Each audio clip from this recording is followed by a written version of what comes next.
Hello, welcome, and thank you for joining us. My name is Sean Wren from Solas Nua, and I am the film programmer for CIFF at Home with NYU DC Dialogues.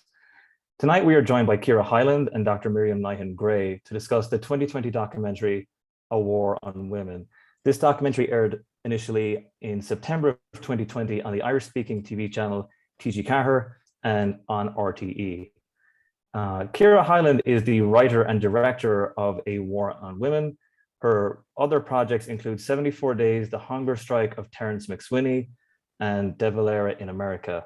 Upcoming projects include Forgotten, The Widows of the Irish Revolution for RTE, and Epideme for TG Ceathair, focusing on the epidemics of the past. Our moderator for the night is Dr. Miriam Nyhan Grey, who is NYU's Global Coordinator for Irish Studies. Miriam is a trained historian and has taught at NYU's Glucksman Ireland House since 2009. She is the host of the weekly show, This Irish American Life, on the Public Radio Hour, and that is available on WNYE 91.5 FM. Before we begin the discussion, I would like to talk about some upcoming Solas Nua programming, and these are ones going throughout April, which are on April 5th, and this is running throughout the entire rest of the year. We have a series called Exploring Ulysses, and it's a reading circle with Kim Schraff. On April 10th is a reading of Stacey Gregg's play Scorch. April 11th, 18th, and 25th are the fiction, poetry, and nonfiction book groups. April 28th, we have Poetry Day Ireland returning with Open Ground, American Poets Reflecting on Irish Poems, and that is curated by Terry Cross. And finally, on April 30th, we have the return of Solas Nua's podcast, We Are the Makers. This upcoming episode will feature an interview with choreographer Michael Keegan-Dolan.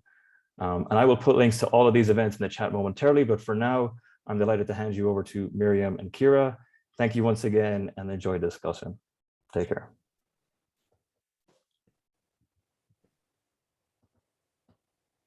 Thank you, Sean, and thank you, Polly, and everyone, Tom McIntyre, and everyone behind the scenes at NYU DC Dialogues, and of course, our great friends at Solas Nua.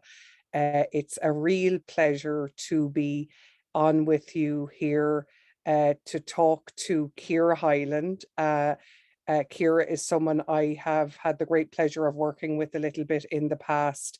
And it's wonderful to have the excuse of reconnecting with you, Ciara, to talk about what is a wonderful film, not only in terms of the filmmaking component, but such a great, rich contribution to our understanding of Irish history in terms of a topic that is, I suppose you would say, under-researched and hasn't been depicted so often in a documentary film.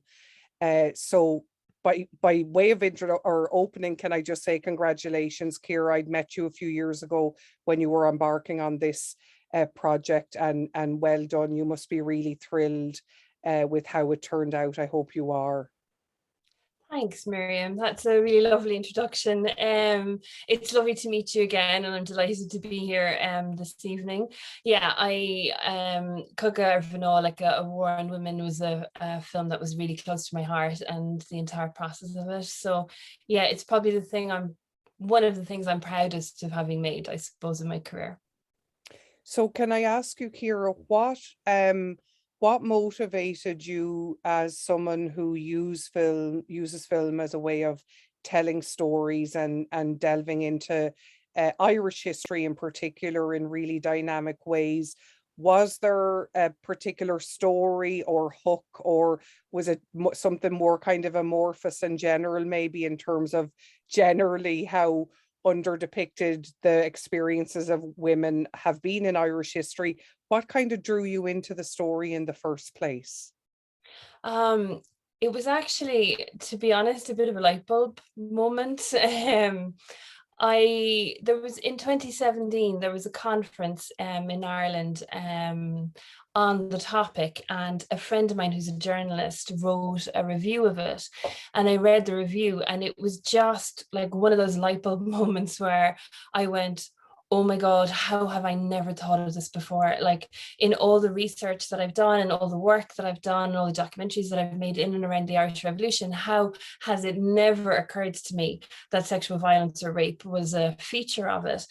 And you suddenly realize that when you start to think of it as a possibility, you go, well, like, of course it happened, because to be honest, it happens in every war, and we're really naive to think it doesn't. It's just a part of warfare, really, that civilians get caught in this crossfire, and sexual violence against women, it just happens in everywhere, and it happens against men as well in certain cases. So yeah, that article was just a complete light bulb moment, and I called up my friend and I said to him, you have to tell me more about this. And so he put me in touch with the historians who had organized the conference and who had been sort of leading the research in this. And I got, I think, 5 or 6 of them on board, and then it just snowballed from there. So that's how it started, which is an idea that just had to be made. Yeah. Wonderful. So, you know, I suppose when I was watching it, Ciara, what struck me was the decisions you made as a filmmaker in terms of like how you would reconstruct these stories, that are, as the historians really so well convey, are sometimes even on face value, you could almost miss them in terms of the references to even some of these instances. And, you know, even the terminology, you know, I guess the term outrage was more common than the term rape and stuff like that. How did you, were there any particular kind of challenges in terms of how you would reconstruct the stories, Ciara? Yeah, to be honest, I was kind of terrified of reconstructing them, because they're the sort of thing you could get wrong so easily. So like, we could have done them in a really terrible way, to be brutally honest. So a lot of thought went into it beforehand, and I spent a couple of months just thinking, what is the best way to do this, or how do I want to do it, or what's going to come across on screen? And we made a couple of really, really important decisions right at the start. And the biggest decision for me was that we wouldn't reconstruct anything that we couldn't stand over.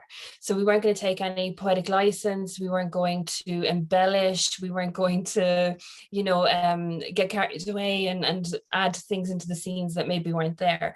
So it was really important to us that the accounts, we based it all on first-hand accounts, either like, you know, letters or written testimony or witness statements. And so it was incredibly important that after 100 years of these women being silenced, that they would be believed now, or that that at least we could stand over what they said. And so we made those decisions not to embellish, so as not to allow people to knock the veracity of what we were saying. That was a really, really important decision. And then I suppose the second decision we made was to not make it about the perpetrators, actually, but to make it be about the women themselves. So it was always in the shots and the way that we did it, the women were always the focus of it. And then the third decision was to not have it be about necessarily the physicality of the act. Like, we don't show a lot of the physicality. I mean, it's clear in the scenes what's going on. I think, you know, it's you know, but it's done in a kind of a poetic way, or a way that allows you, the audience, to fill in the gaps as to what's happening, rather than being really explicit. And that was a really important decision as well, because I wanted it to be more about the emotional impact of what it was like for these women, you know, about what the experience was like for them emotionally, rather than just the physical act per se, which I think you can get, you know, when you reconstruct scenes of rape, whatever, it can become all about the physical acts of what did or didn't happen, whereas actually the emotional impact is probably what really, really matters. And then the last decision I made was that I went and I did intimacy training as a director, so that basically I could, feel like I was going to direct these scenes in an ethical way with my actors, my male actors and my female actors, because they can be quite traumatic, I think, for for actors, you know, so you have to be very careful about how you do that. So the best thing I did actually was I went off and I did some intimacy, like directing, intimacy training, directing actors in intimate scenes, and that was really, really helpful. Wow, so that's a lot of preparation in that sense in terms of what you take on, and then clearly you're drawing from such a great lineup of scholars. I have the privilege of knowing quite a number of them, and they're doing the work of kind of conveying to you or to us as the viewer what's in the sources, and really well contextualizing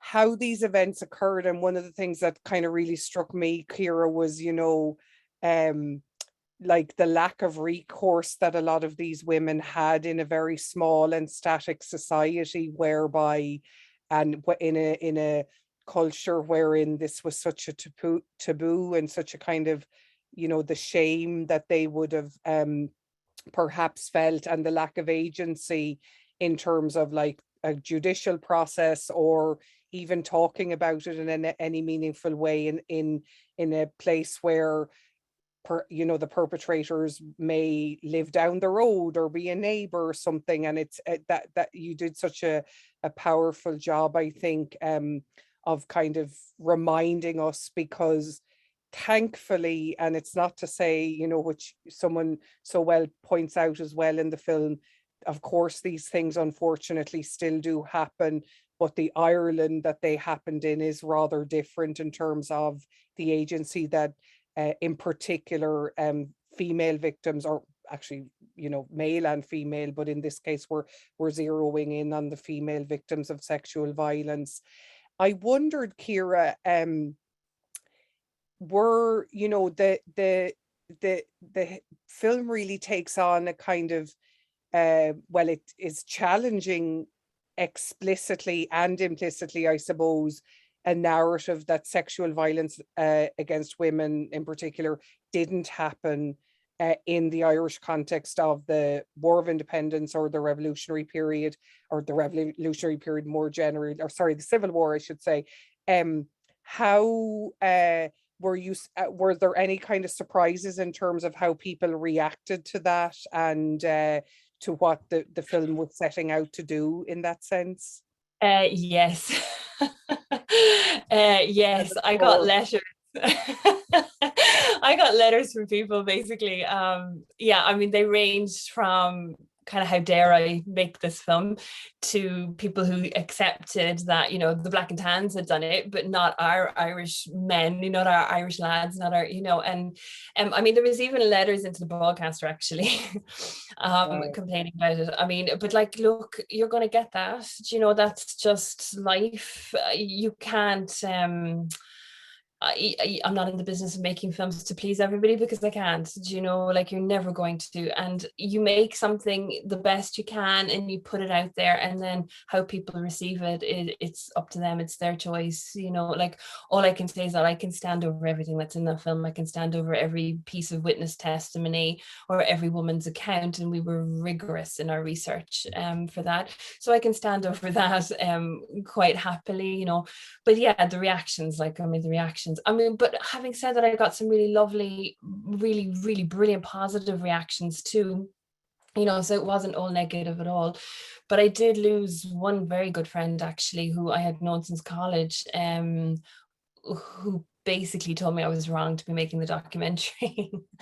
That this was yeah, something that should be just kept a lid on, you know, and just not spoken about, and I was doing a disservice to the male heroes who had gone out and died. And yeah, and we actually, it started off as a difference of opinion, and it grew into quite a bad row, and he basically hasn't talked to me since. So it's life, you know what I mean? Like yeah, I still think those films should get made. So well, yeah. and also, Ciara, it's I mean, I think one of the things that you could add to the list of maybe kind of rules or preparations that you made in that there, you kind of started off with, it sounds like everything was on the table in terms of you weren't just presenting this, because it could have easily been, well, the Black and Tans did all this, or the British presence, or the members of the RIC, the traditional kind of bogeymen, but you opened it up in terms of like saying,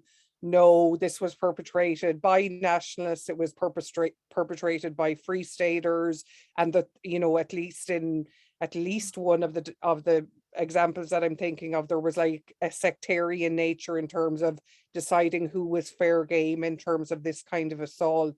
So that was a self-conscious move, I would imagine, by you to do that. Yeah, like, to be honest, we included, I think it was 9 stories, and we had this matrix when we were trying to decide the stories we would include, and I think we uncovered something like, I mean, there's loads, there's way more than we included. I think we started off with something like 24 stories, but there are a lot more out there. But we slowly winnowed it down to the 9 that we did include. And we had this matrix where it was like, we wanted to include some from the Civil War, some from the War of Independence. We wanted to include some where the perpetrators were quite clearly British Crown Forces, some where they were quite clearly Free State, some where they were quite clearly the Republican side. So, you know, we very deliberately chose the stories on that basis so that we couldn't be accused of, I suppose, being biased or taking sides, and, you know, in the Civil War, that's 100 years ago or whatever. But you know what I mean, that like it's still important to people, that that still matters to a lot of people. So yeah, we did our best to say, look, it's war, and in war this happens, and we're very naive to think that any side is lily white, you know. And we came across historians now who I won't name and who aren't in the program, but who basically had this idea, it's a very old idea, that yes, the British Crown Forces did it, but there were a whole host of reasons why the Irish forces didn't do it, because they were too embedded in their community. They were too scared of alienating the community that they depended on for support. They were too scared of bad propaganda. They were too Catholic. They were too moral. I mean, there were all these reasons given why our lads didn't do it. But actually, if you dig into it, there's testimony and stories that every side did it. So yeah, and I mean, if you're anyway familiar with Irish history, and I'm not a specialist in this field at all. I don't know whether you disagree what I'm about to say, Ciara, but I think that part of the reason it wasn't talked about, well, I suppose it, as the point you make in the film, it didn't fall in neatly into the narrative of the kind of, you know, building of an independent Ireland and all that kind of stuff, but also the immense shame and kind of stigma that would have been attached to this kind of, even on the victims who are victims, it's not their fault in terms of apportioning blame, in a small kind of country where the bonds of community and kinship and relationship are so tight. It's not an easy space wherein, and the dominance, I suppose, of the Catholic Church in that sense. It's not a very, what would you say, an environment conducive to these kind of stories kind of being put out there more forcefully. As someone who's like very familiar with the era more generally, Ciara, like drawing on your other work, that the other great films you've done and contributions that you've made to how we kind of consume the history of this period, was there anything in particular that was very surprising to you, something you didn't know, or something that really shocked you in terms of researching for the film? Oh, there's loads, absolutely loads. But I suppose one thing that sticks in my brain is, you know, we open with the story of Mary M, and we never named her surname in the documentary because Lindsey Earner-Byrne, who came across that story, she came across a file in the Dublin Diocesan Archives, and she in her own research never named Mary. She never named her surname to respect her privacy or the privacy of any descendants that might be around. And so we open opened the film was Mary M. And in the diocese and Dublin Diocesan Archives, so basically Mary M wrote a letter, to the Dublin Archbishop looking for money to have her son be adopted, because at that point in time you had to pay to have your child adopted, and it was quite a substantial sum of money. And then it emerged obviously that that child had been the result of rape. And Lindsey said in her research in the archives, she came across lots and lots and lots of letters, also petitioning for financial help for a whole variety of reasons from the Archbishop, because they had a sick child, or because somebody was out of work, or just general poverty or whatever. And in most cases, the Archbishop's office really rigorously questioned every single petition before they gave the money or denied the money. But in Mary M's case, they gave it straight away, no questions asked. Now we couldn't fit that into the documentary, right? But myself and Lindsey had this amazing conversation where we went, what does that mean? Like, what are the implications of that? And for Lindsey, the implication was, this wasn't unusual for the Archbishop, that he accepted without question that this woman's child had been the result of rape during a raid during the war. And it kind of opens your eyes and goes, if the Catholic Archbishop isn't questioning the veracity of a woman who's had a child out of wedlock and automatically believing her story enough to give her this huge financial amount of money, how much more did he know about what was going on at the time? Like, it's just possibly a story that illustrates that it was quite common knowledge at the time that these things were happening, and that people knew, and that there was a lot more out there than even we are aware of now. And that for me was just a mind-blowing moment. We couldn't fit it in the documentary, but it's just there's so much more about it we don't know still, I think. And I think the research is still ongoing. So yeah, and it points to, I mean, Lindsey's such a fine scholar herself in her own right, but more generally, and so many of the voices you that are depicted in Cogadh, that kind of context that a scholar can give us in terms of saying, at face value, you just read it and you take it for what it is, but how kind of Lindsey gives you kind of, the rationale, which totally makes sense, right, Ciara? But it doesn't jump out at you necessarily in terms of the sources, first off, unless you're familiar with kind of the unwritten signals, in particular with these kinds of sources and this kind of very sensitive information, where sometimes the threads are just so thin on the ground in terms of what we're trying to reconstruct with a turn of phrase, or that other example of, actually was Lindsey who brings it up, I think, in the film as well, how the next sentence, whatever way it was referred to in one sentence, it was the second sentence which referred to the pregnancy, which, actually draws your attention, saying, oh, this is actually what she means in that earlier sentence, which if the second sentence hadn't come, that's I think it said she had fallen pregnant, we could have missed it. And how many of those instances are there, and how many of them were just never articulated in writing, or were even articulated verbally and have kind of gone to their eternal reward without us knowing about them, right? Exactly. And I think it's a real problem with history, and I think it's kind of changing and being challenged.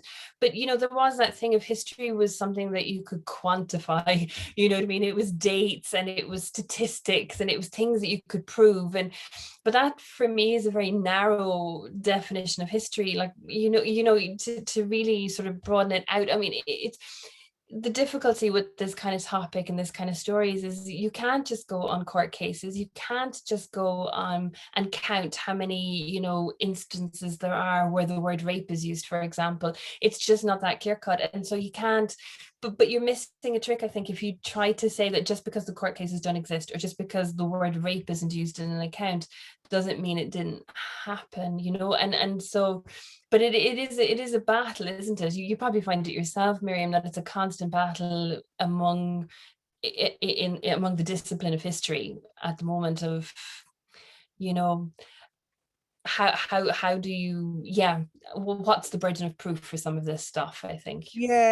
But it's it is we're in it, we come from a discipline where the source material and the proof is, you know, all things to everyone in terms of what's there, but it's, you know, and that's why and it can be done in print, but I want to commend you in terms of your contributions to how we kind of interpret this history, because frankly, I think that, you know, the power of the visual and the film and your, you know, your skill at like storytelling in that way is reaches such a bigger audience than sometimes, you know, like us, like the scholars, we can kind of sometimes be writing for each other in terms of that small cluster of 20 or 30 people who are really interested in a particular topic. But by, you know, rendering these stories in a more accessible way, and lovely to see the combination, you know, I actually can't believe we're like this far into the interview and I'm commending you. It's so great to see it, you know, that there's a wonderful use of the Irish language. Of course, that goes back to some of the support in terms of T.G. Carr, but I suppose in a way kind of really underscores it for us and reminds us, you know, that this is a really Irish story in that way that we need to own in terms of our history. And just to say again, just how much I enjoyed it and how much I commend it to, if people haven't watched it yet, if you're tuning into this Q&A before you watch it, please do sit down and take the time out to follow up by taking a look at it, because you learn lots. I know I did. One last question, Ciara, before we kind of wrap up. You draw on many female scholars to drive the narrative of the film, and for far too long in Irish history, and sometimes for far too long in general in Ireland and in the US and everywhere, sometimes we see way too many male talking heads, which is nothing, I don't mean to be disparaging about our male peers or whatever, but tell me a little bit about, and which is not to say there are no men contributing to Cogadh Mhná as well, but tell me a little bit about how conscious that was, or was it driven by the profile of scholars interested in the topic? I'd love to hear a little bit about that, Ciara. It was both. It was actually both. It just happens that the people who are leading this kind of research, the kind at the cutting edge of this topic, are all female. And I know that they would say themselves, they would just go, look, male historians are just not interested in it. I'd say that'll change. I hope it will change, because I think, you know, diversity of perspective is kind of good. But it just so happens that the majority of the people who were kind of doing the research and had the research done and, you know, were the experts in the area were female.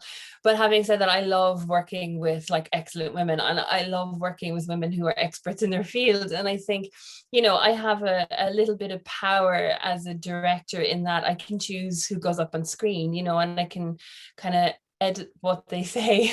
Well, you know, no, not always, but I do have a lot of choice in what goes up on the screen. And so, for me, with that privilege comes like the responsibility to amplify other women. And I think, you know, what you said about back there about, you know, my role to present history to the public, but actually, to be honest, it's a very symbiotic relationship. I couldn't do what I do without the excellent historians that I work with, you know what I mean? And so it is very much a two-way street. Like, I'm not a historian, I am a documentary maker. That is what I do. And so I need the history experts around me to make what I do happen. And so, but I totally agree. fed up to hear of manels, where you just get like all male panels, and they're all, not to be disparaging either, but they're all tend to be men of a certain age and of a certain ethnicity. And if you think of history as being literally the story of humanity, it's the story of how we got to where we are, where we are now, then humanity is a little bit more diverse and a little bit wider than just that demographic. So I think it's really good, and I think as well that idea of women amplifying other women, it's just something that's really important to me. It's a very reciprocal two-way street. So yeah, no, and you can see that, I think, Ciara, in the film, in terms of well, I just don't think it would be as powerful if you can tell that there's that kind of symbiosis, as you describe it, working so nicely. Um, Yeah, I suppose, on that, and to be kind of encouraging and uplifting, as you pointed out there before we went live here on Zoom, how how positive, or affirmative the response was from TG Cahir and RT right when you proposed the documentary, which implies, a willingness to kind of take on, this kind of film wouldn't have been made, not that long ago in an Irish context, in particular, in terms of like challenging some of the assumptions that we have of who were the bad guys, in this period in particular, right? So you said it was a very positive response from both RT and TG Cahir in that vein, which is not to say that we wouldn't automatically expect that, but you know what I mean, that it yeah. was encouraging. Well, like, I mean, the reality of it is, there's only a certain amount of money that goes around for making documentaries, and it's a very competitive field, and people are, pitching ideas all the time. And so, yeah, it can be sometimes a bit of a struggle to get the funding for particular ideas. And I actually thought maybe they wouldn't say yes to this one. And do you know what, actually, it was actually when I was in New York, and the first time I met you, this is pre-COVID, I got off the plane and I dropped the flu. So that would have been back in 2018. And I was really, really sick in bed. And we had bounced the idea past both broadcasters. And then I went off to New York to work on the De Valera documentary the first time I met you. And was so sick. I was just a really bad flu, and I ended up in bed. And my producer rang me from Ireland, going, they're interested, they're all interested, like all the broadcasters are interested in it, but you got to give me the goods if you want to make this. And I was like, what? And he was like, yes, you need to write me an outline by tomorrow morning. And I went, you do realize I am sick in bed? He was like, do you want to make this or not? And I was like, yep, I do. So literally I sat in bed in New York with the flu, and wrote the most impassioned, outraged outline I'd ever done, because I was just so annoyed that these women's stories had been so neglected for so long. And yeah, so on the basis of that outline, all the broadcasters said yes. So it was the quickest set of yeses I think I've ever gotten. So, which was really, really, really heartening and really encouraging, that our broadcasters were willing to take a chance on it, and that they were willing to back it, and that they weren't afraid to stick their necks out a bit with the subject matter. So yeah, I am really grateful to them all, and owe them for having that courage and that bravery. And they've all been incredibly happy with the documentary, and backed it to the hilt as well, in terms of putting it out to the public after. So yeah. Well, I can see why, Ciara. Thank you for giving us the opportunity, and I'm really personally very honoured and privileged and delighted to have had the opportunity to follow up watching Cogadh Mhná by having this discussion with you. I'll remind our viewers out there, I can see that you're there in this virtual world that we're in, that the link to the film has been shared, and I believe it's still available for you to watch. And I absolutely recommend that you, if you haven't already, I hope that we have whetted your appetite a little bit in terms of what the film does and takes on, and sit down with a cup of tea or a cup of coffee or a glass of whiskey or whatever your tipple is, and take a deep dive into an extraordinary and ordinary, unfortunately, aspect of the history of warfare, in particular in the Irish context. And may I cheekily ask you, Ciara, is there anything that we can look forward to from you in terms of more documentaries? Is there anything that you can talk about, or are things under wraps? No, I'm actually I'm so tired at the moment. Like I'm actually we just delivered a documentary last Friday to RTE that I'm super proud of. It's actually with Lindsey Earner-Byrne fronting it, but she presents it. She authored it. And it's actually on the, I so love the topic. It's on the widows of the men who were executed in 1916 and what happened to them afterwards, because nobody ever thinks of them or their kids. Nobody ever goes, what happened to them afterwards. So we had Sinead McCool as the historical consultant, because obviously Sinead has done the book Easter Widows, which is a really great book. But I suppose our take isn't just a biographical thing. It's basically about how the Free State treats women and kids afterwards, using the widows as the widows of the 1916 executed men as a way into it. So, and then this week. So when do you think that will be out? That will air in May, and I'm sorry, off the top of my head, I can't remember if it's the 18th or the 19th of May. It's one of those days. And then it's soon. Wow, that's great. Yeah, it's really soon. And then at the moment, I'm just finishing up one on epidemics as well for TG Cars. So I've been up to my eyes in infectious disease like polio and tuberculosis and smallpox and cholera and typhus. So that one we deliver in the day after tomorrow, and that airs in the end of April and the start of May. So well, yeah. I hope you'll get a holiday then. Oh, God, I'm so getting a holiday. Sounds like a lot. Yeah. You have them back to back.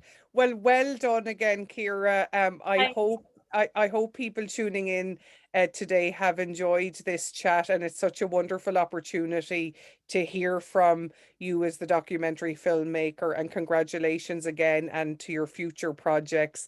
And thanks again to Sean and Polly and Tom and everyone who collaborates through Solas Nua and NYU DC Dialogues, signing off here, and hoping that we'll see you all again soon. Bye, Ciara. Take care. Thanks everyone. Thanks very much. Take care. Bye-bye. Bye.